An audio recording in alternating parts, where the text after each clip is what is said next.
He's done this for 6 years, but there was nothing routine about this morning. David Cameron was on his way to Parliament to face the Commons for the last time as Prime Minister. Questions to the Prime Minister. It's the protocol for him to go through his busy diary. Today was different. Mr. Speaker, this morning I had meetings with ministerial colleagues and others. Other than one meeting this afternoon with Her Majesty the Queen, the diary for the rest of my day is remarkably light.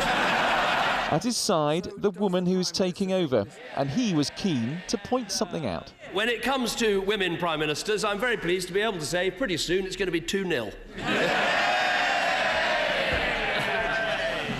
And not a pink bus in sight, Mr. Speaker. David Cameron's enjoyed mocking the leader of the opposition. Today, he was at it again, over the way their parties have run their different leadership contests.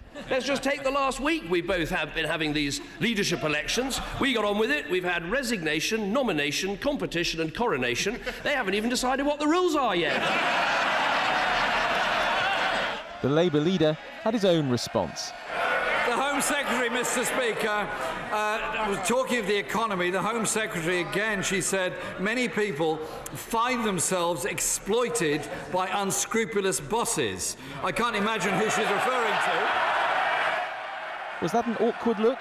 David Cameron was soon back on the attack. I have to say, I'm beginning to admire his tenacity. He is reminding me of the Black Knight in Monty Python's Holy Grail. He's been kicked so many times, but he says, keep going, it's only a flesh wound. I admire that. Jeremy Corbyn paid tribute to David Cameron's family, acknowledging it's often those close to senior politicians who can bear the brunt. Well, thank you for the kind remarks and the good wishes to my amazing wife, Samantha, and my lovely children, who are all watching from the gallery today. He's absolutely right. The pressure is often bears hardest on those we love around us in these jobs. And let me send my best wishes to his family as well. And talking of families, the Labour leader also had some words for David Cameron's mum. I'd also like him to pass on my thanks to his mum for her advice about ties and suits and songs. It's extremely kind of her, and I'd be grateful if he'd pass that on to her personally. David Cameron's moving out of Downing Street, but he wanted to make clear why one member of the team would be staying put. It gives me the opportunity to put a rumour to rest as well, even more serious than the Strictly Come Dancing one. And he'll appreciate this because El Gato, his cat, is particularly famous. And the rumour that somehow I don't love Larry, I do. And I have photographic evidence to prove it.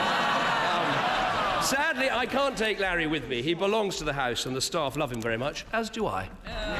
In the fun and games, there were serious notes too. This from the parliamentary leader of the SNP. The Prime Minister's legacy will undoubtedly be that he has taken us to the brink of being taken out of the European Union, so we will not be applauding his premiership on these benches.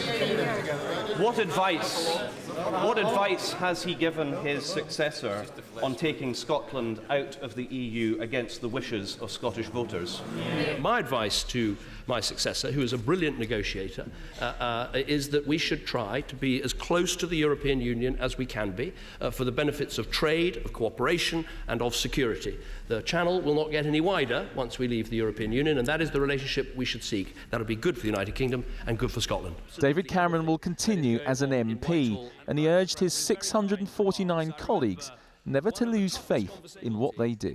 People come here with huge passion for the issues they care about. They come here with great love for the constituencies that they represent, and also willing on this place. Because yes, we can be pretty tough and test and challenge our leaders, perhaps more than some other countries, but that is something we should be proud of, and we should keep at it. And I hope you will all keep at it, and I will will you on as you do. The last thing I'd say is that you can achieve a lot of things in politics. You can get a lot of things done, and that in the end, the public service, the national interest, that is what it's all about. Nothing is really impossible if you put your mind to it. After all, as I once said, I was the future once.